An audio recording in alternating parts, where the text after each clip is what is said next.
Amado Dios, Padre bendito, te agradecemos infinitamente, Señor. Te agradecemos eternamente, Señor. Te agradecemos de todo corazón, Padre, esa bondad inmerecida tuya, Señor. Esa gracia abundante tuya. Ese amor tuyo por cuanto nosotros, estando muertos en nuestros delitos y pecados, sin esperanza, sin comprensión, sin entendimiento, tú nos has dado luz. Tú nos has revelado tu camino de salvación, tú nos has dado gracia, tú nos has dado misericordia, tú nos has dado, Señor, confianza, tú nos has dado, Señor, gozo, paz, tú nos has dado los dones del Espíritu Santo, tú nos has dado el don del Espíritu Santo, tú nos has dado vida eterna, Padre, y por todo eso estamos agradecidos en esta mañana, agradecidos por ese amor tuyo, ese amor tan precioso tuyo, que, Señor, en estos días toda la cristiandad ha estado recordando esa expresión de amor, de sacrificio, de entrega, de dar la vida por nosotros. Amén, Señor. Dar la vida por nosotros, de morir en nuestro lugar para redimirnos, ser el Cordero Redentor. Todo ese amor de pasar por ese trago amargo, por ese cáliz amargo, Señor, que tú pasaste, Señor, por esa prueba tan dura y ese sacrificio que nosotros no lo merecíamos, pero por tu gracia tú lo diste todo por amor a nosotros. Eso valoramos, Señor. Amén. Ese sacrificio, esa sangre derramada, para que un hombre pecador, un hombre vil como yo, como mis hermanos, mis hermanas, como la humanidad viles que somos, los necios, los viles que éramos, Señor, por esa sangre tengamos redención. Por ello te agradecemos, Padre. No hay manera de expresar nuestra gratitud a ti, Señor. Jamás podemos encontrar las palabras, jamás podemos encontrar las expresiones para decir, Señor, qué grande fue tu amor por nosotros. Y nosotros te amamos, Señor, por eso. Amén, amén. Y nuestro amor es también, Señor, por sobre todas las cosas, nuestro amor a ti, Padre, lo que lo expresamos en este día de gratitud, de saber que tú vives, amén, que tú eres el mismo ayer, hoy y por los siglos. Bendícenos, Padre. Bendice a todos los que hoy están honrando tu resurrección sobre toda la tierra. Bendice a los que hoy han mirado esa con fe, ese secreto, ese misterio de tu resurrección. Que tú estás vivo, Señor. Tú vives en medio de tu pueblo. Todas esas manos, todas esas oraciones, todas esas súplicas de toda la tierra hoy elevadas a ti, Padre. Nos unimos a ese coro de alabanza de tus hijos en toda la tierra, Padre. Gracias en el nombre del Señor Jesús. Te lo pedimos. Amén, amén. Gloria al Señor. San Marcos 16, versículo 1. Cuando pasó el día de reposo, María Magdalena, María, la madre de Jacobo, y Salomé compraron especies aromáticas para ir a ungirlo. Y muy de mañana, el primer día de la semana, vinieron al sepulcro ya salido el sol. Amén. Pero decían entre sí, ¿quién nos removerá la piedra de la entrada del sepulcro?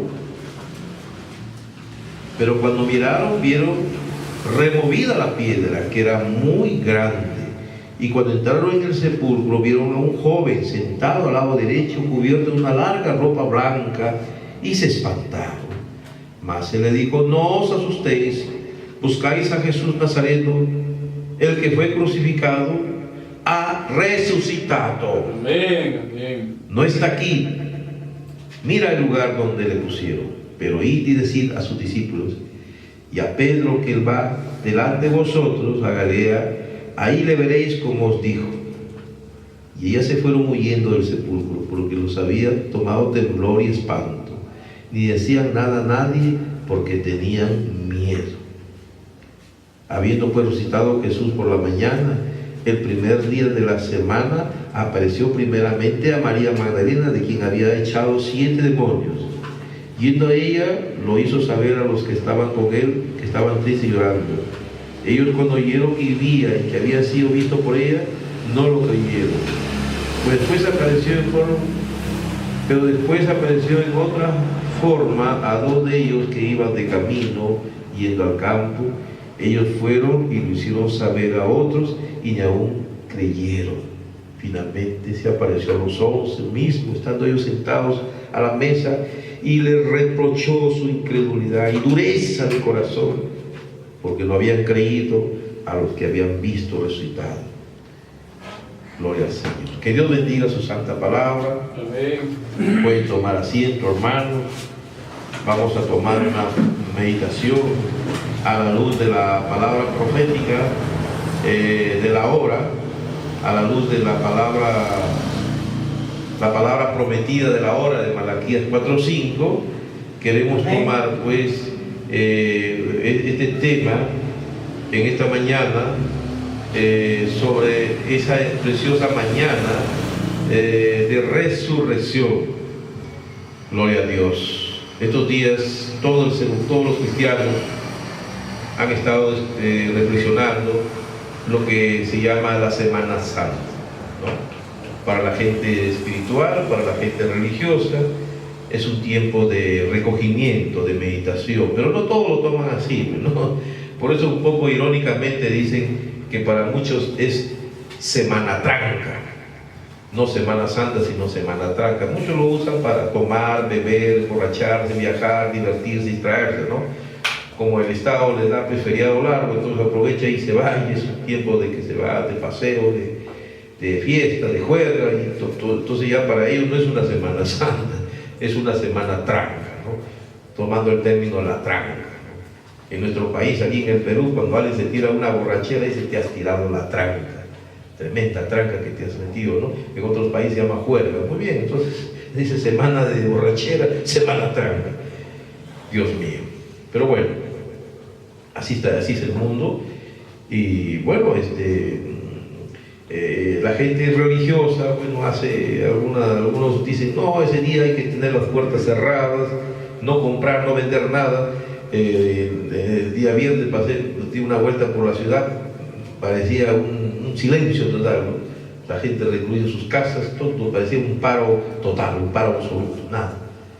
Y se bloquea todo, nadie compra, nadie vende. Bueno, ese es otro extremo también a veces equivocado. Pensar que es malo vender o malo comprar, que es día viernes. No hay evangelio, no hay Biblia que diga eso, ¿no? Yo siempre tengo, hermanos, un triste recuerdo cuando hace muchos años estaba, un día Viernes Santo, me tocó descender de una cordillera a un valle.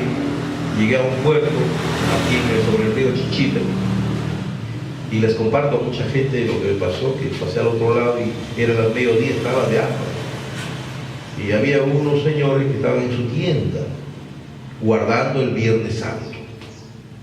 ¿Cómo lo guardaban? No vendían, decían, no vendían, y estaban sentados ahí, y como estaban aburridos, estaban jugando casino, jugando a las cartas y golpeando. Le digo: venden. No, hoy no se vende. Y no se vende. Bueno, hay que respetar, ¿no? La gente tiene sus creencias, hay que respetar, no vende, ya no hay problema. Había unas naranjas, ¿y me puede vender esas naranjas? No, tampoco. Pero me puede regalar siquiera. No, tampoco, ¿no? Ni regalar, ni vender, no son nada. Porque están en Viernes Santo. Bueno, son criterios equivocados de lo que es guardar o honrar a Dios o hacer la voluntad del Señor. A veces el espíritu religioso equivocado, hermanos. Pero si nosotros miramos, recordar el viernes, el Señor nos ha dejado una manera de recordar el viernes que Él murió, y esa es la cena del Señor. Cuando vamos a la Santa Cena y cogemos el pan y tomamos la copa, la bebemos, el vino, ¿no? Que representa el cuerpo y la sangre del Señor, no es el cuerpo, es un pan. Yo no creo que eso que llaman el dogma de la transustanciación, eso es un dogma, eso no. Que cuando un ministro lo bendice, ya se convirtió en el verdadero Dios, en el verdadero cuerpo y la verdadera sangre del Señor, es un dogma. No, eso no fue así. Nosotros vamos al Evangelio, dice que Jesús, el día de la última cena, el jueves, ¿no? La Escritura dice que tomó el pan, ¿no? y dijo, esto es mi cuerpo, ¿verdad? Pero su cuerpo estaba ahí, él estaba presente. Luego viene la otra parte donde él dice, haced esto en memoria mía, en recuerdo. Entonces el Señor nos dejó pues eso como un recuerdo, que recordemos todo lo que Él hizo por nosotros. Ofrecerse como el cordero del sacrificio. Porque Él vino a ser el verdadero cordero. A consecuencia del pecado original de nuestros primeros padres, a consecuencia de ello, me voy a pasar ahorita, a consecuencia de ello, de nuestros primeros padres, el pecado, la crueldad del pecado, Génesis nos muestra, ¿no? Cuando lo peor que puede haber sido el hombre es aceptar una mentira del diablo y comer del fruto prohibido y no confiar en Dios que le ha dicho que no coma de eso, ¿no? Eso es el error que cometieron nuestros primeros padres allá y que se sigue cometiendo hasta el día de hoy.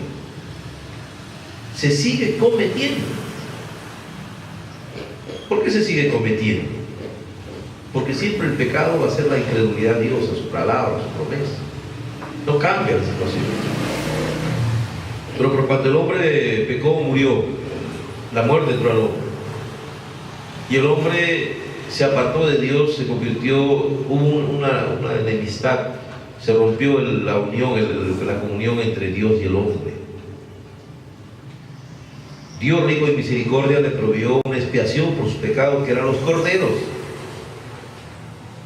Y ahí viene el culto del antiguo pacto, el cordero, el sacerdote, el tabernáculo,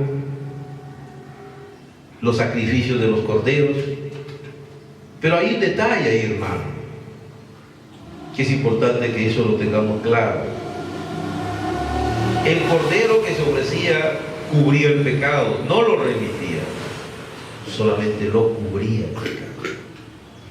Estaba hablando de un cordero perfecto que un día vendría. Eran tipos y sombras del ministerio de Jesús. El sacerdote que ministraba también era un tipo y sombra del verdadero sacerdocio que iba a venir en Jesús. Porque en Jesús todo se completa.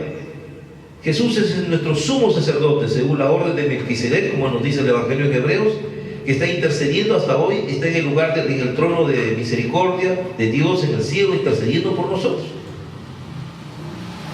Y no necesita, como los sacerdotes del antiguo pacto, que tenían que estar ofreciendo constantemente sacrificios por ellos y por los pecados del pueblo, y que solamente era sangre de animales que solamente cubría, pero no remitía el pecado, solamente lo cubría. Pero Dios les aceptó eso hasta que venga lo perfecto. De ahí que el nacimiento de Jesús, la forma como nació, toda su vida hablaba del gran amor. Si el hombre había pecado contra Dios y había caído en pecado y en muerte y no había esperanza en él, ¿quién podía salvar al hombre? El único que podía salvarlo era el mismo Dios. Amén. Y ese es el gran misterio, que Dios se hizo hombre. Amén, amén. Y vimos su gloria como el del unigénito del Padre. El Verbo, en San Juan, el misterio está clarísimo para los que tienen luz, para el que Dios les puede revelar, ¿no? Dice, en el principio era el Verbo. El Verbo era con Dios. El Verbo era Dios. ¿Qué otro Dios puede haber sino Dios mismo? En el Verbo era Dios. Y aquel Verbo se hizo carne. Sí, amén. Y habitó entre nosotros. Dios se hizo hombre. No es una persona diferente, como muchas personas, muchos religiosos a veces lo expresan a la gente, que era persona diferente. No, Dios se hizo hombre y habitó entre nosotros. Pero vimos su gloria como el unigénito. Son los atributos de Dios. son las manifestaciones de Dios. El Dios creador, el Dios que abarca cielo, tierra, galaxias, eones de tiempo, de espacio y tiempo infinito, se hizo finito. Se hizo hombre y habitó entre nosotros. Amén. Ese fue su amor, expresado en Jesús. Podemos entender por qué en Juan 3:16 nos dice: porque de tal manera amó Dios al mundo que envió a su Hijo unigénito, para que todo aquel que en él cree no se pierda, mas tenga vida eterna. Amén, amén. Todo venía por Jesús. Y de ahí podemos entender por qué nació en Belén. ¿Por qué no nació en una casa? Dios hubiera proveído una casa, pero no, dice que no hubo lugar, estaba el mesón lleno de gente, habían todos movilizado al pueblo por el censo, y era pues, estaba lleno de personas que se habían movilizado a sus aldeas por la orden del real, por la orden del César, del rey, de que tenían que empadronarse. Entonces estaba lleno Belén, pero tenía un fondo: nacer en un establo. Amén. ¿Quién nace en el establo? En el establo nacen los corderos, los animales, ¿verdad? El ganado nace en el establo. Y Jesús era el ovejo, el cordero. Él nació ovejo. Él nació para el sacrificio. La Biblia nos muestra todos esos pequeños detalles que el Espíritu Santo nos revela para entender el significado de Jesús y todo lo que por qué vino al mundo.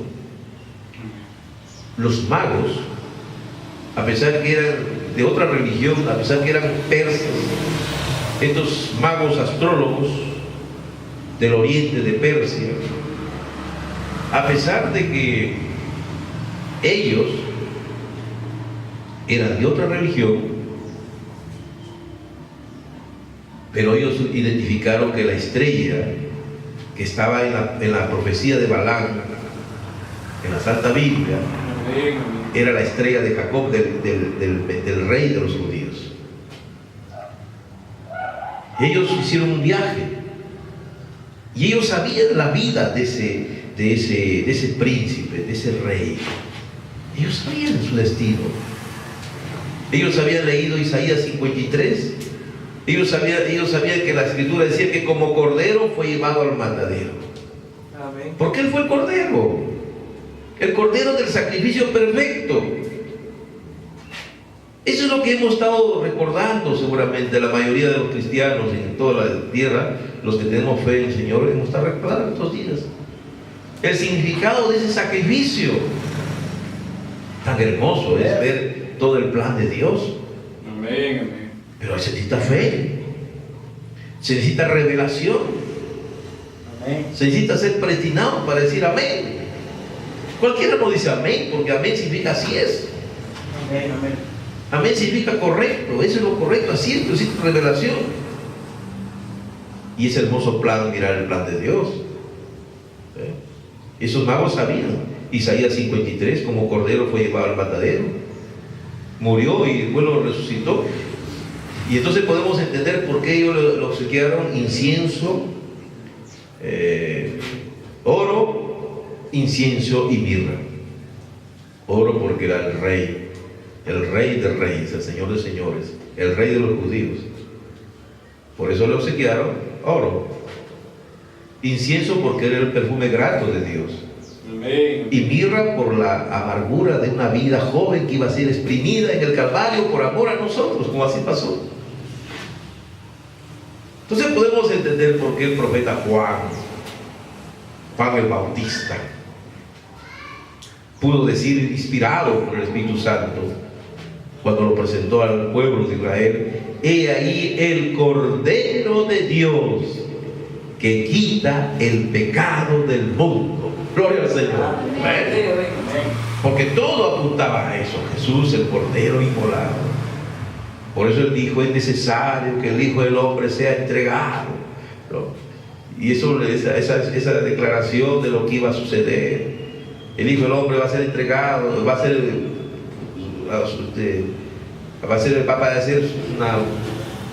sufrimiento, va a ser atribulado y muerto en crucifixión. pero al tercer día se levantará. Él mismo profetizó sobre su vida. Así es. Claro. Y eso lo sabía el pueblo judío.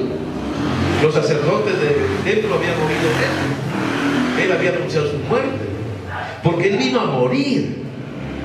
Jesús vino a morir. Yes, amén. Yo escuché a un gran teólogo que dice que el padre de la teología de la liberación, ¿no? Un tal sacerdote Gutiérrez, dando una conferencia magistral a todos esos seminaristas de Lima hace muchos años, hace como 30 años atrás, que sacaba una tesis teológica. Jesús no vino a morir. Jesús pudo no haber muerto. Jesús se encontró con la muerte. Esas son tonterías. Eso es antievangelio. Eso está contrario a la enseñanza del evangelio. Yes. Yo le reclamé ese mismo momento, porque claro, me dio coraje ver a un hombre contrariando el evangelio. Le digo, oye, ¿qué estás diciendo tú? Le dije yo. Y inmediatamente me identificó, y dijo, este es evangélico. Me dijo, ¿tú eres fundamentalista? Sí, le digo, yo soy cristiano evangélico. No, yo no creo como tú. Ah, ya, muy bien, gracias, no crees como yo.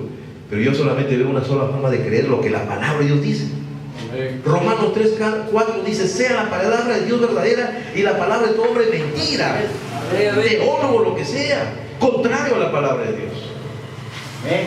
Entonces, mire, ellos tratan de cambiar esa imagen de Jesús, el Redentor, el Salvador, por Jesús un revolucionario, un político, porque ellos más están metidos están más enredados, que quieren hacer un sincretismo de cristianismo y marxismo y todas esas corrientes de teología de la liberación, pero que son contrarios al verdadero evangelio. Jesús no fue un político. Jesús no quiso establecer un reino político aquí en la tierra. Cuando Pilatos habla con él, Jesús le dice, mi reino no es este mundo. Sí soy rey, pero mi reino no es este mundo. Jesús no vino a tratar problemas de la sociedad, los problemas sociales. No, él no vino, ese no fue el plan de Jesús. Por eso muchos cuando comenzaron como Judas a pensar que él era un hombre que iba a resolver los problemas sociales, a tener una imagen de un Mesías, pero de un Mesías que iba a hacer un gobierno, esa idea equivocada de Judas, y por eso es que Judas se decepcionó de Jesús, ¿no? Y muchos judíos no se apartaron de él porque él les dijo bien claro, el reino de los cielos no es comida ni bebida. Ellos tenían una imagen del Mesías, el hijo de David, que iba otra vez a asumir el trono, a restaurar el reino de Israel, a acabar con la dinastía de Herodes, de los Ptolomeos, de los reyes de Macedonia, y establecer un reino político, y expulsar a los romanos y ser Judea independiente, una idea política nacionalista. Esa es la imagen que ellos habían puesto del Mesías. El Mesías era mucho más que eso. Amén. El Mesías era lo que él dijo Jesús cuando él predicó el Evangelio, el Hijo del Hombre. Él vino como un profeta. Él vino como un profeta. Él vino a dejar un mensaje y a consumar la obra de Dios. Amén, amén. Por eso que le dijo a Pilatos, yo he venido a dar testimonio de la verdad. Y Pilato le dijo, ¿y qué es la verdad? Ahí está el asunto. La verdad estaba delante de él, pero Pilatos estaba ciego. Él estaba velado para entender lo que era la verdad. Es como el pueblo judío. Jesús había venido cumpliendo todas las profecías sobre respecto al Mesías, pero no lo recibieron. Ellos se excusan diciendo, bueno, los judíos se excusan diciendo, bueno, Jesús no cumplió lo que dicen las profecías, que el Mesías se tenía que sentar y reinar sobre Jerusalén, sentarse sobre el trono de David su padre, y Jesús murió y no sentó en el trono de David su padre. Ellos piensan que ese es el argumento de los judíos para decir, él no fue el Mesías prometido, porque ellos no entienden el plan de Dios. Incluso después de resucitado, uno de los discípulos le pregunta, ¿restaurarás el reino de Israel en este tiempo? Y Jesús les dijo, no les toca a ustedes conocer los tiempos en la voluntad de Dios. Sí, Jesús va a cumplir eso. Él se va a sentar en el trono de David su padre y va a reinar desde Jerusalén sobre toda la tierra, pero eso es en su segunda venida. ¿Ves? Por eso es que incluso el mismo Juan el Bautista, ¿no? Hay un tema que el hermano Branham predica que le llama la bienaventuranza olvidada, ¿no? Cuando Juan cae preso y él esperaba, él había presentado al mismo Jesús como el rey, el Mesías, y con que venía con justicia, con seguridad y con poder, y a tomar y a desechar todo, y él pensaba que todo eso se iba a hacer en ese momento. Pero luego escucha que es un profeta, es un hombre que anda manso, humilde, hablando de paz y de amor, y no es un guerrero, no está pensando formar ejércitos. El mismo Juan dice, ¿era él el prometido? ¿Qué pasó? ¿O me equivoqué? Después de haberlo presentado, ¿no? Sin la unción el hombre se enreda. El profeta decía, mis palabras fallarán, pero las de él no fallarán. El único absoluto es la palabra de Dios. La palabra de Dios nos muestra el camino de Dios, el plan de Dios, y sabemos que el plan de Dios no falla, hermano.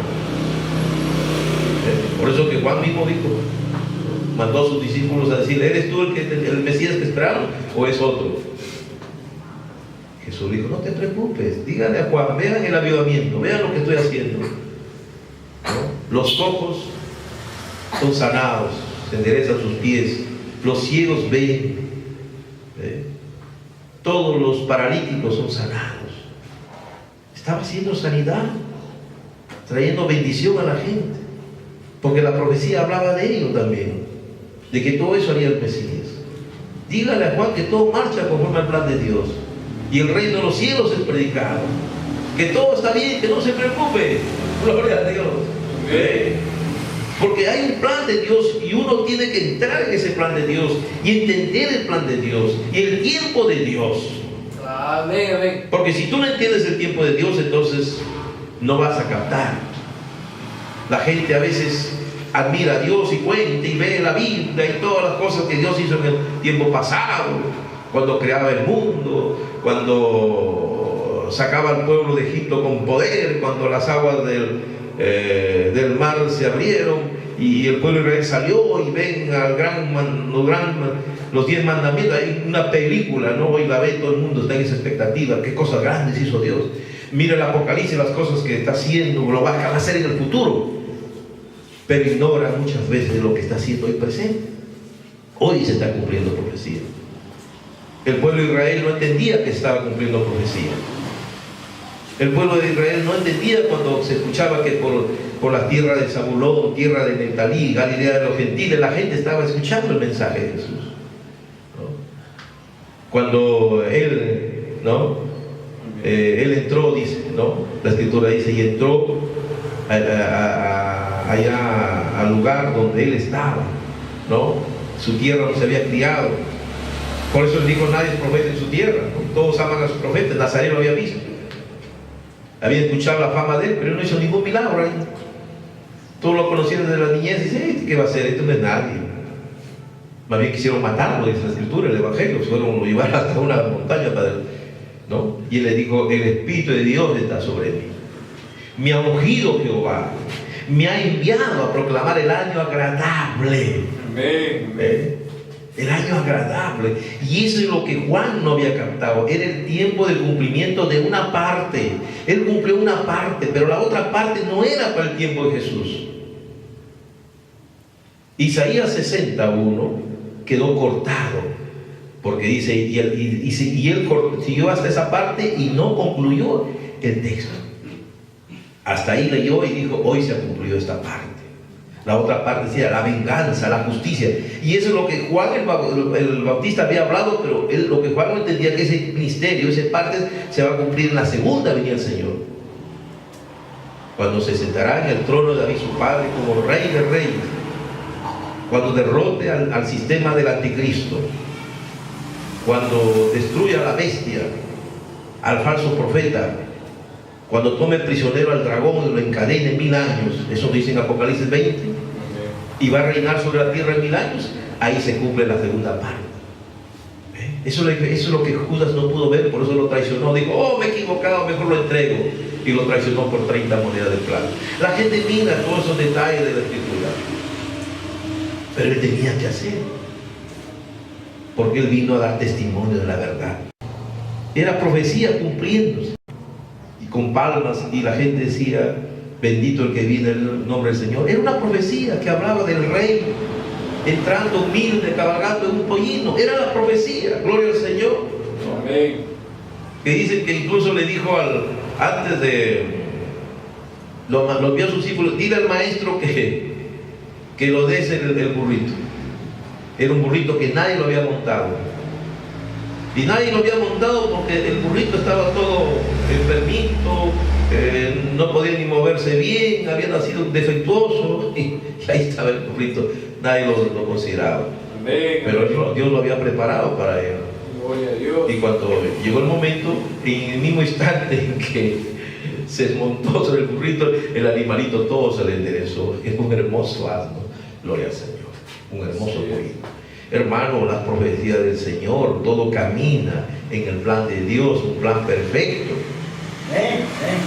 Por eso dijo: yo he venido a dar testimonio de la verdad. Todas las Escrituras, los judíos estaban cegados. Ya había una profecía sobre ellos de Isaías que decía: de oídos oiréis y no entenderéis, viendo y no podréis ver. Ellos fueron cegados. La profecía hablaba de su ceguera. Ellos fueron cegados. Por eso no lo reconocieron, porque estaban cegados. Es como en este tiempo hoy, la gente religiosa, la gente que se llama cristiana, la cristiandad de hoy está siendo cegada, está cega igual que los judíos, y no se dan cuenta. Están cegados para ver ciertos mensajes, ciertos misterios, cierta enseñanza de Dios que hoy está sacudiendo toda la tierra y captando a la gente que está predestinada a ser captada. Pero esta gente está cegada. Están predestinados a no ver una promesa, una bendición de Dios. Está pasando igualito que los judíos.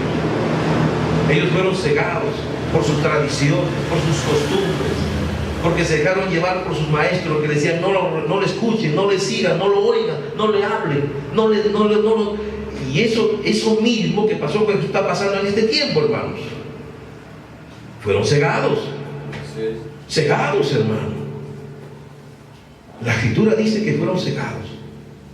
Ellos lo crucificaron, lo condenaron a muerte, porque no sabían que era el Hijo de Dios, que era el Mesías. Porque si ellos hubieran sabido que era el Mesías, nunca lo hubieran hecho.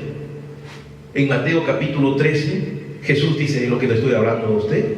Ahí en el capítulo 13, ahí lo dice Jesús: yo les hablo por parábolas, porque no he dado a ellos que conozcan, para que viendo y oyendo no entiendan, para que se cumpla la profecía de Isaías. Era ya una profecía, hermanos.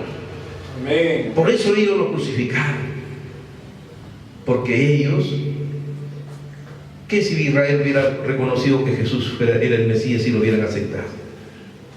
¿Qué esperanza hubiera habido para nosotros? Ya no, pues. Pero por cuanto ellos fueron cegados, nosotros, el olivo silvestre, fuimos insertados en el olivo natural, que es Israel. Jesús extendió su gracia a todas las razas, a todos los pueblos, y predicar el evangelio a toda criatura. Esa fue la promesa después que Él resucitó. Entonces vamos reflexionando lo que hubo aquel día de la resurrección. Aquel día de la resurrección, cuando Él murió, Dios le despojó de todo su poder a ese ser. ¿Ve? Ese misterio de Jesús muriendo como hombre, porque como Dios no podía morir, pero ese ser ahí despojado de todo su poder, muriendo en la carne, muerto en el cuerpo, pero vivificado en el espíritu, descendió, dice, a predicar a las almas encarceladas, aquellos que ya no tenían esperanza. Pero al momento de morir de su cuerpo, dice, de su cuerpo, de la lanza que le atravesó el corazón del soldado romano, salieron tres cosas: agua, sangre y espíritu. Amén. El espíritu lo dejó, el espíritu de vida lo dejó, y Él murió. Para probar lo que Él dijo: tengo poder para dar mi vida y volverla a tomar. Ahí está el detalle. Para cumplir la palabra que Él había dicho: el Hijo del Hombre tiene que morir muerto, pero al tercer día resucitará. Amén. Para probar esa palabra. Yo he venido a dar testimonio de la verdad. Él selló con su sangre toda la Santa Biblia, que muchos la desprecian, que para mucha gente es fábula judía, que para algunos es un mito, tonterías, pero para nosotros Él selló con su sangre. Con su sangre Él selló, que es la Sagrada Escritura, es la verdad. Amén. Lo selló con su sangre y con su resurrección rompió el sello y probó a nosotros, a los hijos de Dios, a los cristianos, que hay vida más allá de la muerte. Y ahí vienen esas grandes promesas que Él nos da. Cuando Él después resucitado, Él dice: por cuanto yo vivo, vosotros viviréis. Amén. Amén. Hermanos, ¿quién resucitó a Jesús? El poder vivificador que moraba en Él, el Espíritu Santo. Y aquí pues hay un texto muy bonito, hermanos, que tenemos que nosotros tenerlo en cuenta. Gloria al Señor. Amén. Este texto que está acá, Romanos 8:11, ¿qué dice? ¿Ve usted? Si el Espíritu de aquel que levantó de los muertos a Jesús mora en vosotros, el que levantó a Cristo Jesús de los muertos vivificará también vuestros cuerpos mortales por su Espíritu que mora en vosotros. Amén. Oh, hermano, ¿ve? Hay un Espíritu que moraba en Jesús cuando vivía.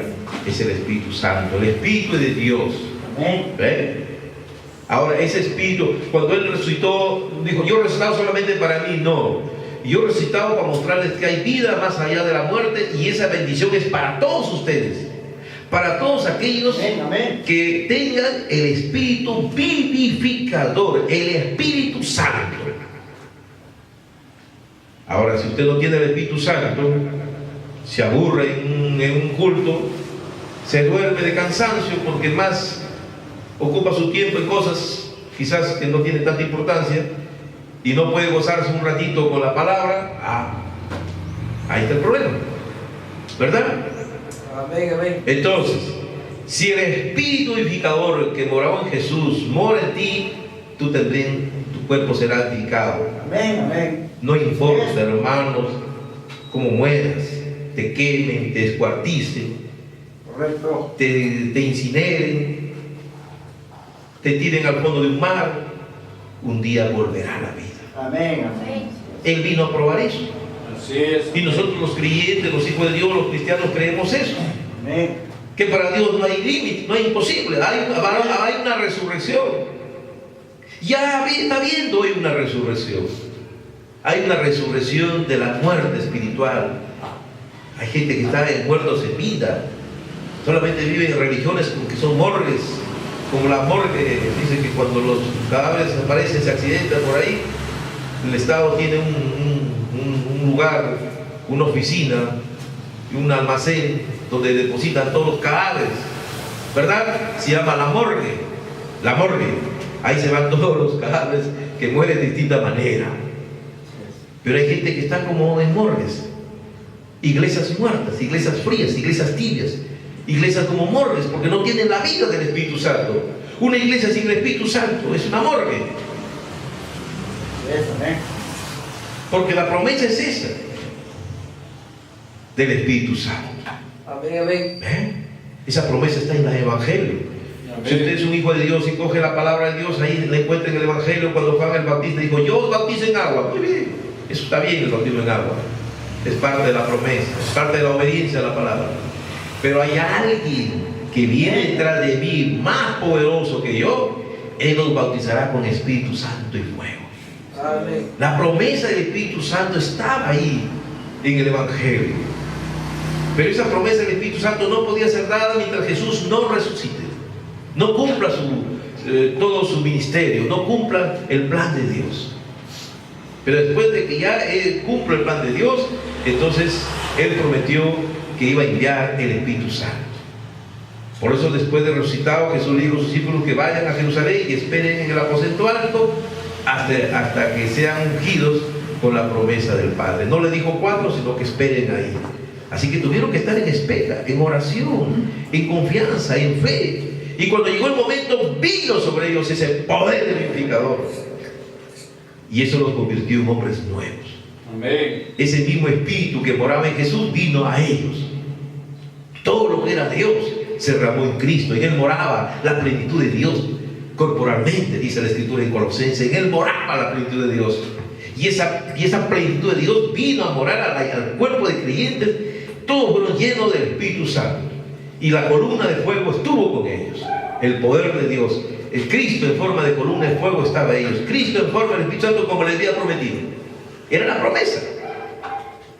Un poquito más y el mundo ya no me verá. Amén. En este cuerpo ya no me verá nadie. Pero vosotros me veréis, porque estaré con vosotros y en vosotros. Nosotros podemos ver a Jesús, porque Él y la palabra son uno. Amén. Así es. La Santa Biblia, desde Génesis a Apocalipsis, es la palabra de Dios. Y Él y la palabra son uno. Cuando miramos la palabra, miramos a Jesús. Amén. Y nosotros somos su novia, su iglesia, unida con Él, carne de su carne, hueso de su hueso, porque nos hemos hecho uno con la palabra, engendrados por la palabra, por el Espíritu Santo, nacido de nuevo, por la promesa del poder vivificador. Amén. Amén. Esa es la promesa del Señor. Amén. No es para religiones, no es para religiosos, Amén. es para los predestinados. Si la gente no es predestinada, no lo puede ver. Y en los tiempos de Jesús estaba toda la nación de Israel. Muchos millones estaban ahí en Israel en los tiempos de Jesús, pero solamente 11 lo vieron. Amén. 11 estuvieron con Él hasta el final y estuvieron resucitados. Después, cuando comenzaron a predicar, comenzaron a añadirse hasta 5,000, dice la Escritura. Pero nunca fueron cantidad, sino fue promesa. Los ordenados a vida eterna creyeron. Siempre hay un pueblo que está predestinado a recibir la palabra de Dios. Y solo aquellos a quienes están predestinados, que han sido pensamiento de Dios, que han estado en los genes de Dios, han estado en el pensamiento de Dios desde antes de la fundación del mundo, son aquellos que pueden ver el mensaje, la obra. Los otros lo mirarán, no lo entenderán. Me escucharán a mí hablar, dirán, es un lenguaje como de chinos, extranjero, un lenguaje raro. ¿Por qué? Porque no es para ellos. Jesús dijo, mis ovejas oyen mi voz. Jesús dijo, nadie viene a mí si el Padre no le envía.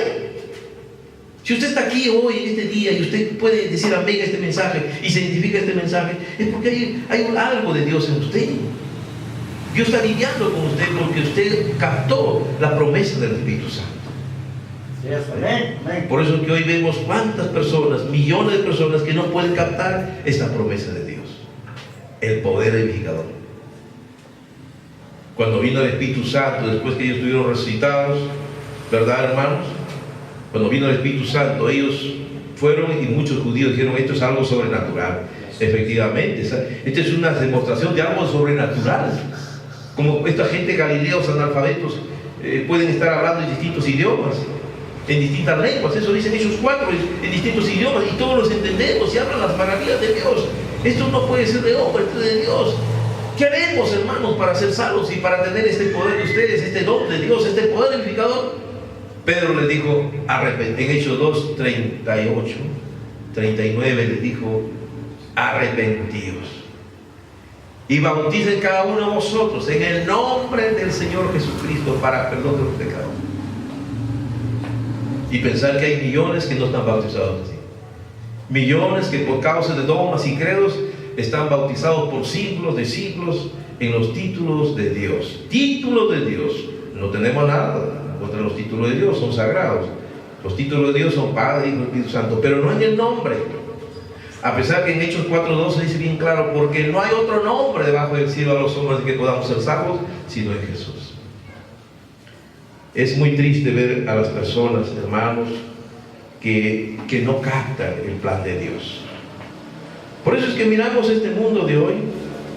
Por eso es que nosotros podemos mirar, hermanos, este tiempo de hoy, de las personas, este tiempo, y podemos captar, ¿no? ¿Por qué las personas actúan de una manera extraña? Porque hay cristianos que son pura teoría pero nada de práctica.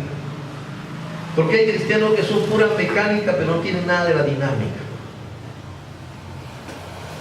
Un carro tiene una parte que se llama mecánica, ¿verdad? Tiene la parte de la mecánica y tiene otra parte que se llama la dinámica, ¿no? La dinámica es lo que, la palabra dinámica es movimiento, lo que genera la fuerza. Un carro puede estar nuevo, 0 kilómetros, ¿no? Un carro nuevecito ahí. Ya está el carro, todo aceitado, con buenas llantas, con buenos asientos, todo lujoso, ¿verdad, hermano? Un carro. Y le he puesto incluso gasolina. Tiene hasta gasolina. Pero no tiene la chispa. No tiene la llave, no tiene el encendedor. Así tenga toda la gasolina, es como que tuviera agua, pues hermano. Nunca va a poder funcionar porque no tiene la chispa. Pero se necesita la chispa y la gasolina. Ahora tiene la chispa, pero no tiene la gasolina. Tampoco funciona. ¿Ve? Usted tiene que tener la mecánica y la dinámica. Por eso vemos hoy religiosos que algunos son millonarios pobres y otros son pobres millonarios. Unos tienen bastante conocimiento de la palabra, otros tienen bastante de la dinámica, son puro espíritu, ¿no? Ellos creen en el espíritu y tienen fe y todo es del espíritu, pero en la Biblia están por ahí confundidos, extraviados. Otros tienen bastante conocimiento de la palabra, pero del espíritu no tienen confianza, no tienen creencia, ni creen en el Espíritu Santo, ¿no? Están como los bautistas, están como esos bautistas que encontró el apóstol Pablo en Hechos 19:5, ¿no? Ellos eran pura mecánica, eran pura gasolina, ¿no? Eran bautistas, eran discípulos de Juan, ¿no? Eran bautistas, discípulos de Juan el Bautista, ¿verdad? Pero no conocían de la chispa. Le preguntaron, ¿recibiste la dinámica después que creíste? ¿Recibiste la chispa después que creíste? No, ¿qué cosa es chispa? ¿Qué cosa es la dinámica? ¿Qué cosa es el Espíritu Santo? Estaban perdidos. ¿En qué fuiste bautizado? En el bautismo de Juan. Muy bien, Juan bautizó, ¿no?, con agua, pero mandó que creyesen en Jesús para recibir el Espíritu Santo. Él dijo que a los discípulos de Juan les dijo, bueno, aquí está él, y él es el que ahora tienen que oírlo a él. Yo ya tengo que menguar, mi ministerio terminó, ahora escúchenlo a él. Y entonces se dieron cuenta de su error, les faltaba la chispa. Y fueron bautizados. Pablo mandó a bautizar en el nombre de Jesús. Pablo oró por ellos y les impuso las manos y recibieron la dinámica. Sí. Mecánica y dinámica, hermano. Una iglesia con solamente mecánica no está completa. Por eso es que hoy vemos un mundo perdido. Por eso hoy vemos a la gente que está atrapada en ese espíritu de la Odisea que está en Apocalipsis capítulo 3, versículo 14 al 20. ¿No es cierto? Ahí le señala a la iglesia de la Odisea su condición triste. Yo conozco tus obras, ni chicha ni limonada, ni frío ni caliente, mediocre, tibio. Y por cuanto eres tibio te vomitaré de mi boca. Porque tú dices, jactancia, yo soy rico, me he enriquecido. Oh, las iglesias, no tengo nada en contra de ellas, son tradiciones. Pero ¿cuántas escuelas teológicas, hermanos? ¿No? Tenemos la denominación A, la denominación B, la denominación C, cada una con su teología. Sus mujeres están adaptadas a las costumbres del mundo, se visten la ropa del hombre, se ponen la ropa del hombre. Deuteronomio 22:5 para ellos es algo ciego, no lo pueden entender. Se quitan la ropa y se van a las playas en verano y por ahí andan por ahí que corretean por ahí. Se van a sus fiestas sociales, a sus bailes, a sus borracheras en juergas, y un día los encuentran en su iglesia bien religiosos. ¿Por qué, hermano? Porque están enredados con teología del hombre que les ha hecho decir que están bien delante de Dios. Sí, pero no tienen la suficiente guía del Espíritu Santo para captar lo que el Espíritu de Dios dice. Porque tú dices, te jactas, yo soy rica, me he enriquecido, no tengo necesidad de nada. Pero a los ojos de Dios está desnuda. Su forma de vestir es una desnudez. Porque no viste con poder y modestia, como dice la palabra. Porque no tiene cuidado de su cuerpo, que es un templo santo de Dios, que no puede ser expuesto por la ropa, por la forma de vestir, a la codicia del mundo, a la sensualidad, a la carnalidad de este mundo. Que ella tiene una gran responsabilidad delante de Dios. Miserable, pobre, ciega, desnuda, y no lo sabes. Ciega por la teología del hombre. Y por eso es que se pierden las bendiciones de Dios. Amén, amén. ¿Cuántas cosas está haciendo Dios hoy, hermano? ¿Cómo podemos ver las señales del mundo de hoy? ¿Qué hombre con el Espíritu Santo no puede ver y mirar que las promesas y las profecías de Mateo 24 están cumplidas casi todas en su totalidad, faltando solamente aquella que dice el día y la hora? Pero fuera del día y la hora, ¿qué profecía falta? Todas cumplidas. ¿Quién con el Espíritu Santo no puede mirar la señal de Sodoma cumplida, los días de Lot cumplidos? Lucas capítulo 17, versículo 28 al 30, que el mundo se iba a convertir completamente en un mundo de un estado, nación, estado sodomita, naciones sodomitas, ideología de género, leyes sodomitas, ideología sodomita, todo. Jesús lo dijo y se ha cumplido. Amén, amén. Los cielos y la tierra pasarán, mi palabra no pasará. Entonces, hermanos, ¿cómo podemos mirar el tiempo y ver el cumplimiento de las promesas y de las profecías del Señor? Y estaba prometido Malaquías 4:5. Estaba prometido Malaquías 4:5. He aquí viene el día ardiente como un horno, y todos los malvados serán cenizas, y aquel día los abrazaré, dice el Señor. Pero en ese día, cuando el mundo esté listo para la quema, cuando el mundo esté como en los días de Sodoma, listo para la quema, ¿ve? ¿Qué va a pasar ese día? Dios enviará su última gracia, que es el mensaje Malaquías 4:5. Y aquí envió Elías el profeta antes que venga el día de Jehová grande y terrible. Nosotros somos testigos. Podemos sellar hasta con nuestra sangre si es necesario, con nuestra vida si es necesario, que Malaquías 4:5 se ha cumplido, que el Elías prometido Dios lo envió, que la manifestación del Hijo del Hombre se ha cumplido, que cuando el mundo se volvió sodomita, la palabra se manifestó otra vez. El Hijo del Hombre, Jesucristo, reprodujo su ministerio de Hijo de Hombre, que es el ministerio de un profeta, en este tiempo, probando que su palabra es viva y eficaz. Cuando el mundo era sodomita, Dios envió 3 mensajeros. 3 mensajeros. William Branham, Billy Graham y Oral Roberts.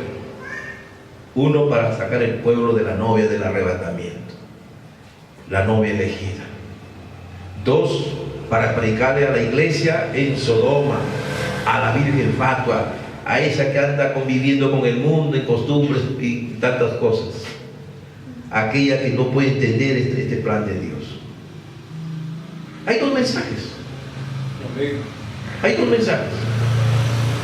Hay 2 pueblos con 2 promesas: la Virgen fatua y la Virgen prudente.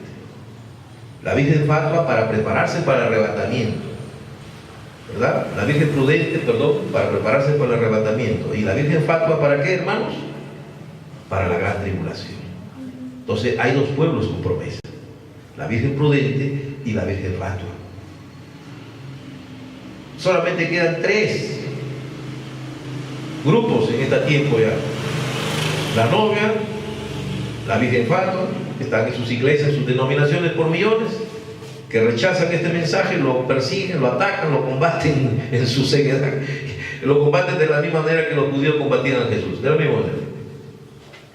Y los sodomitas, que ya simplemente son pervertidos, que no quieren nada de Dios, que rechazan a Cristo, rechazan su palabra. Amén. 3 grupos nomás han quedado. ¿Ven? Eso es. Ahora, del resto de gente religiosa, gente que anda por ahí, que no está en ninguno de estos grupos, eso será ya con Dios, pues, hermano. ¿Qué le podemos decir? El mensaje y la Biblia nos enseña que hay 3 grupos que se salvan, ¿verdad? La Biblia nos habla de 3 grupos que salvan, ¿verdad? La novia que acepta a Jesucristo. como Salvador personal y llega a tener el aceite, que es el bautismo del Espíritu Santo, el poder vivificador, ese poder del cual hemos estado hablando. La Virgen Fátima, que solamente tiene mecánica pero no tiene dinámica, tiene la lámpara pero no tiene el aceite. ¿Sabe usted que lámpara representa la palabra? Ellos tienen la Biblia, ellos hablan con la Biblia, la predican. Lámpara es a mis pies tu palabra y lumbre en mi camino, pero no tienen el aceite, que es el Espíritu Santo. Y hombres de bien, gente misericordiosa, en distintas religiones, musulmanes, judíos, tantos grupos que hay por toda la tierra, ¿no? Aquí un día ellos estarán en el juicio de Dios, dice, y que Jesús les va a decir: venid bendito de mi Padre, tuve hambre, me diste de comer, tuve sed, me diste de beber, estuve desnudo y me vestiste. ¿Y cuándo, Señor, te vimos? Ahí va a señalar a la novia, cuando les hiciste, ayudaste, socorriste, cuando les apoyaste a ellos en tiempos de apertura, de persecución, conmigo lo hiciste. Es otro grupo que va a ser salvo por la misericordia de Dios. Amén. Hermanos, eso es lo que nos habla, la Biblia. Porque ellos dirán: ¿cuándo te vimos? Pero hicieron misericordia por los hijos de Dios. Amén.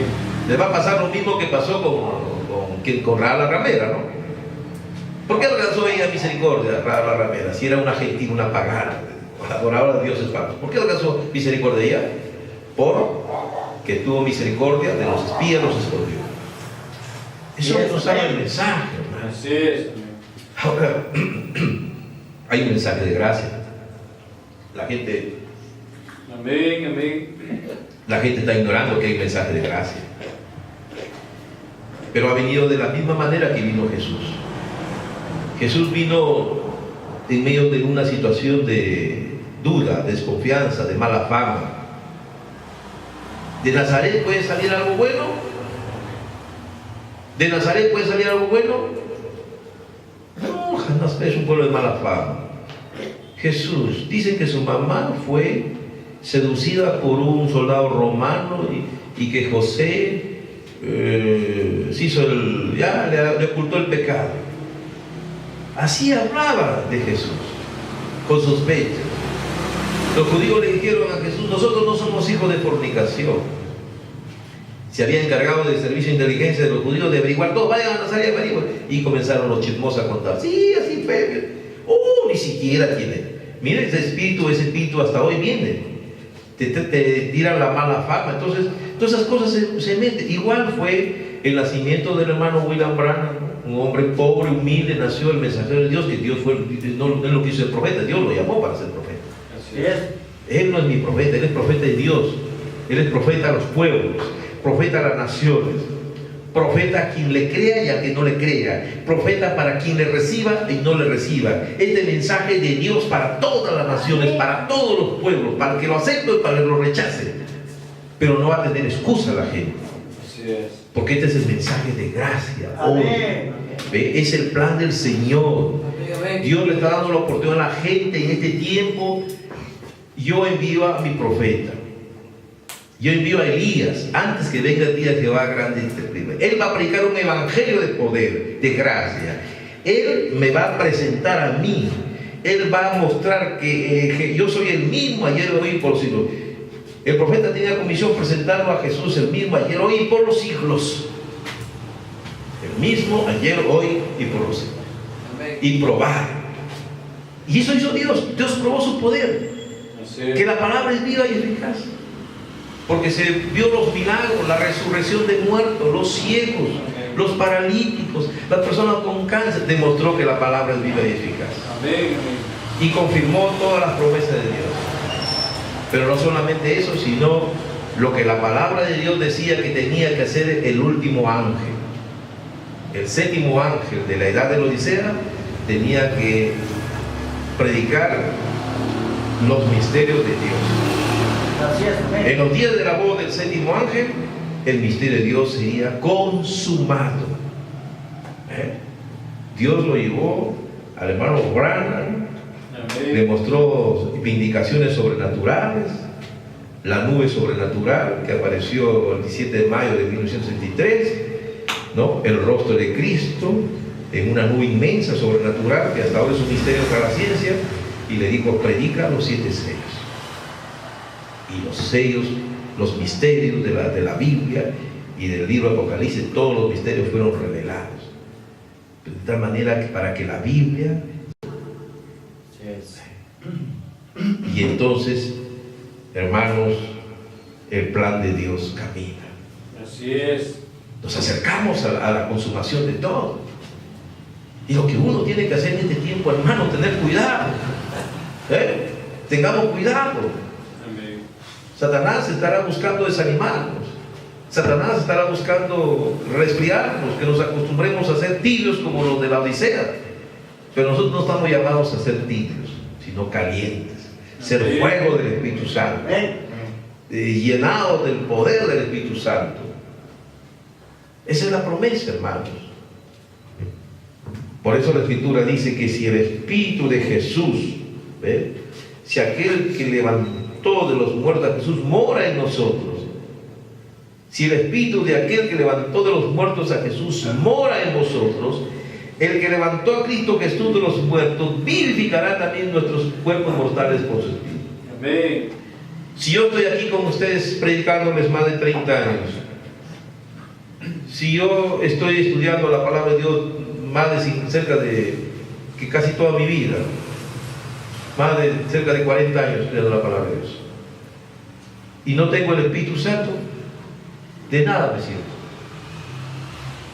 Como dice Corintios 12, ¿no? Si conozco todos los misterios y no tengo amor, nada soy. Igual, si no hay la gracia, si no tengo el Espíritu Santo, que es la gracia de Dios para este tiempo, de nada me sirve lo que yo haya hecho acá. Así de mi vida como José Olaya al sacrificio, así de mi vida por la patria como bolognese hasta quemar el último cartucho, de nada me sirve. De nada sirve, hermano. Por eso, hermano, el apóstol Pablo le dijo a las iglesias que él predicó: yo no he dejado de daros todo el consejo de Dios. Amén. Los hombres no tendrán excusa en aquel día, porque Dios les ha extendido su misericordia. Primero Dios le dice: he aquí viene el día ardiente como un horno. Es el juicio de Dios. Para eso están los misiles. Cada día las bombas atómicas han sido perfeccionadas. Desde la bomba atómica de Hiroshima, que era de pocos megatones, las otras bombas de hoy son mucho más poderosas y tienen una efectividad y una potencialidad enorme. Y los hangares y los búnkeres están llenos en Rusia, en China, en Corea, en Estados Unidos. Solamente en cualquier momento eso se dispara por todos lados. Y la tercera guerra mundial se va a dar. Así es. No importa lo que intente la ONU, no importa lo que hagan los diplomáticos, se va a dar porque es profecía. Está en Apocalipsis, dice que el tercer ay viene pronto. Habla de 3 ayes. Y nadie puede decir que no fue un ay la Primera Guerra Mundial. Que fue un ay más doloroso, más terrible, con 60 millones de muertos y tal, toda la tragedia y la destrucción que trajo la Segunda Guerra Mundial. Y que en esta pues ya no va a ser de millones, sino que la destrucción de la humanidad va a ser miles de millones. Y eso es el día de Jehová grande y terrible. Esa es la gran tribulación que se viene, hermanos. Y al cristiano de este tiempo, Dios en su misericordia le dio el mensaje de gracia. Amén. El mensaje de gracia del Señor. Amén, amén. Para que aceptemos la gracia del Señor Jesús, que dio su vida por nosotros en la cruz del Calvario. Amén. Y que no nos cobran un sol para darnos eso, solamente nos dice: acepta a Jesucristo como tu Salvador personal, arrepiéntete, cambia de vida, deja toda esa mediocridad religiosa y bautizas en el nombre del Señor Jesucristo para perdón de los pecados, y tienes la promesa del poder vivificador del bautismo del Espíritu Santo. Amén. Si usted no camina en esa dirección, en vano usted está caminando. Si usted es consciente, me falta, no tengo, no sea haragán, no sea perezoso, no sea holgazán, desespere. Porque la promesa dice que en desesperación encontraremos a Dios. Sea valiente, peléela. Los valientes arrebatarán el reino de los cielos, dice el Señor. Tiene uno que anhelar, tiene uno que hacer algo, tiene que merecerlo, tiene que uno saber llegar a Dios en obediencia. Dios le gusta obediencia más que sacrificios, más que dinero, más que plata. Mucha gente dice, bueno, tengo plata, doy mis diezmos, doy esto, y ya con esto ya agarrando eso. No, obediencia a Dios. Amén. Amén. Todo lo que puede hacer tus diezmos, tu ofrenda, todo está bien, pero obediencia a Dios. Obediencia, eso es. Por eso el hermano Branham, el profeta de Dios, para todos aquellos que anhelan esta promesa del poder edificador, hermano Branham dijo, la obediencia completa a la palabra de Dios te dará derecho a la señal. Cuando él me predicó el mensaje de la señal, ahí está hablando. Pero si usted toma en poco una parte de Dios, esta partecita, la otra, o esta no la toma en cuenta, usted comienza a desviarse, comienza a resbalarse, y usted no hace la demás, pues oiga, tenga cuidado. La fe en Jesús está bien, pero no te puedes quedar en esa primera etapa. La santificación es una etapa muy hermosa, ¿no? Dedicar el cuerpo para honrar al Señor, que tu cuerpo sea templo del Espíritu Santo, la santificación en tu cuerpo, en tu vida, en tu accionar, está bien, pero no te quedes ahí, porque muchos se quedaron ahí y de ahí se cayeron al barranco. Tienes que llegar al sello, porque el sello es lo que corona tu vida. Satanás no puede tocar a los sellados. Satanás no puede tocar a aquellos que ya tienen el poder edificador. Él los puede tentar, él puede perseguirlos, pero no va a poder seducirlos, porque es una obra concluida de Dios. Por eso en Efesios 4:30 dice, no contristéis al Espíritu Santo de Dios, con el cual ha sido sellado hasta el día de la redención. Es un sello, obra acabada de Dios, hermano. Para eso Jesús vino. Por eso él dijo, yo he venido para dar testimonio de la verdad. Aquel primer día de la semana, hermanos, ¿no? Salió el sol, dice la Escritura. La Escritura menciona el sol. Amén, hermano. Amén. Dice en Génesis que en el principio creó los cielos y la tierra, pero la tierra estaba desordenada y vacía. Quiere decir que había mucha neblina, una espesa neblina. El sol, seguramente el planeta ya estaba ahí, pues, pero la tierra no llegaba y no había vida, porque mucha tiniebla, mucha nube, mucha espeso manto de humedad estaba ahí y no dejaba que venga la luz. Y Dios dijo, sea la luz, y la palabra de Dios vino como luz. Esa fue la primera luz, la palabra de Dios despejó las tinieblas, despejó las nubes, y vino el sol y brotó la semilla. Y comenzó Dios a ordenar la tierra, porque Dios, en el principio Dios creó la tierra, los cielos y la tierra. No sabemos cuánto tiempo, puede haber sido 1000, 10,000 millones, no sabemos. La Biblia solamente dice, en el principio creó Dios los cielos y la tierra y punto. Lo que dice que la ordenó, separó la oscuridad de las tinieblas y vino la luz, y comenzó ya la luz. El sol salió trayendo vida. Amén. Amén. Eso fue una gran cosa que hizo Dios. Pero nada comparado con aquel día, del primer día de la semana, hermanos, cuando la noticia más grande que el hombre haya podido escuchar, salió esa noticia, ¿no? Él ha resucitado. ¿Por qué buscáis entre los que mueren al que vive? Él ha resucitado. Vayan y den el aviso, y den y avisen, y den. Y mire cómo somos los seres humanos, que a pesar que ellos vieron todos los milagros, toda la resurrección, ellos vieron cantidad de señales, pero les faltó la fe para creer en la palabra de Dios, en su promesa de Dios, porque estaban dudando. No, todavía dudando, a ver, ¿no? Todos iban caminando haciendo comentarios en el camino de Emaús. Dicen las mujeres, pero ¿cómo será? Pero nosotros sí, pues que pensamos que él era el Mesías, el hijo de David, que iba a arrestar al rey de Israel, pero ya acabó todo, lo mataron los sacerdotes. Y él andaba con ellos y no podía, estaban velados. Jesús puede estar cerca de las personas y las personas no lo pueden ver porque está velado. Hoy Jesús está entre su iglesia, velado en pieles humanas, morando en un pueblo, hablando su palabra, y la gente no entiende el lenguaje. Están velados para ver a Jesús la palabra hecha carne, manifestada en este tiempo, gloria a Dios. Y entonces caminaban por el camino de Maús, ¿verdad? Hasta que tuvo que ya irles mostrando en la Escritura la verdad. Porque no hay otro lugar donde podemos encontrar la verdad sino en la Escritura, hermano. La gente desprecia, lo que la gente más desprecia hoy es donde está el secreto de todo. Así es, amén. La respuesta a todas las preguntas de la filosofía sobre el ser, sobre la existencia, sobre las cosas, sobre el mundo, todo, sobre la vida, todo lo que la filosofía te pretende y busca, y razonando y pensando está en la palabra, pero solamente se necesita creer. No pensar, sino creer. Solo creer.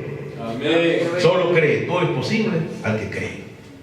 Es al revés de lo que la gente cree. Por eso Jesús le respondió su incredulidad. Oh, insensatos, para creer. Porque lo que estaba pasando en ellos es falta de creer, es falta de mucha duda, mucho razonamiento, falta de confianza en Dios. Dios quiere que seamos personas, hombres y mujeres, que confiemos en su palabra. Así es, amén.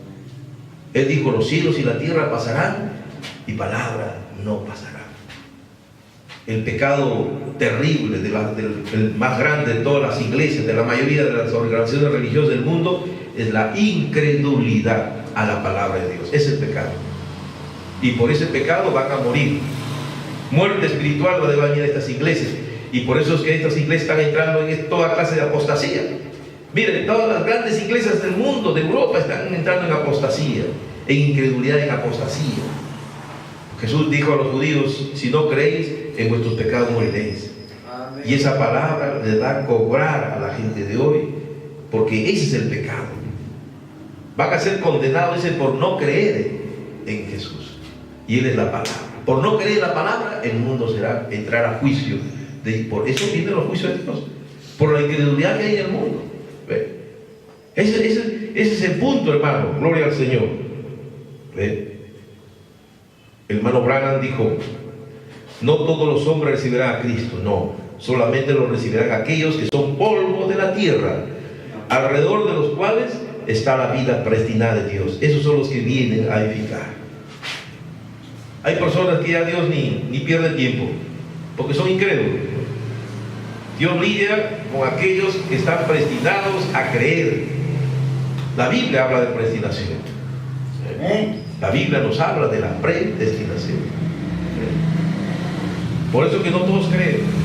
Hay una simiente predestinada, ordenada. Es aquel que escucha la voz. Jesús dijo, mis ovejas oyen mi voz. Jesús dijo, nadie viene a mí si el Padre no lo ha enviado.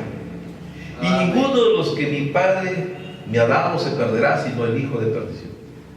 Así que ve, la gente que se va a perder es porque son incrédulos, ¿no? Y prueban que son incrédulos cuando rechazan la gracia de Dios, rechazan la misericordia de Dios. Ahí demuestran su incredulidad, como los sodomitas, ¿ve? En vez de buscar la misericordia de Dios, ellos querían hacer daño a los ángeles que fueron a Lot, a sacarlo a Lot. ¿Ve? Y se habían pervertido a tal punto que ya no querían placer con las mujeres, sino con hombres, contra natura. Y pensaron que eran hombres, dijeron, queremos a ellos. No, porque el otro dijo, aquí están mis hijas. No, no queremos a esos hombres. Por eso fue su pecado. Les hirió de ceguera y después vino la destrucción. Este mundo está listo para la quema. El que se hayan hecho sodomitas con estados sodomitas, leyes sodomitas y todo, están listos para la quema. Este mundo está listo para la quema. Solamente la gracia de Dios, la presencia de la novia del Señor en la tierra es la que está impidiendo los juicios. Solamente la misericordia de Dios está extendiendo que este juicio no caiga sobre la tierra. Y ellos ignoran que la Biblia dice, San Pablo escribió que el Dios de este siglo los ha cegado. Ni siquiera captan eso. Amén. San Pablo dice, el Dios de este siglo les ha cegado el entendimiento. Ellos están creyendo dogmas, creyendo mentiras y van a ser condenados por creer mentiras. Porque la iglesia tiene que ser virgen de la palabra. Amén, amén. Jesús viene por una iglesia sin mancha ni arruga, viene por una iglesia sin dogmas, sin credos, sin interpretaciones de hombres, sino que sea fiel a la palabra de Dios. Que no le quite ni le añade. Amén. Gloria al Señor. Amén. Hermanos, esa es la gran promesa de Dios y eso es lo que hemos querido compartirles en esta mañana. Que Dios me los bendiga a cada uno de ustedes y que sigamos adelante. Amén. Porque la promesa del Señor dice que persevera hasta el fin será salvo. Los invito, hermanos, a ponernos de pie. Vamos a agradecer a Dios. Amén. Gloria a Dios. Amén. Que fue lo más hermoso que pudimos ver, hermanos. Aleluya. Fue lo que significó la gran resurrección del Señor. La gran promesa de la resurrección.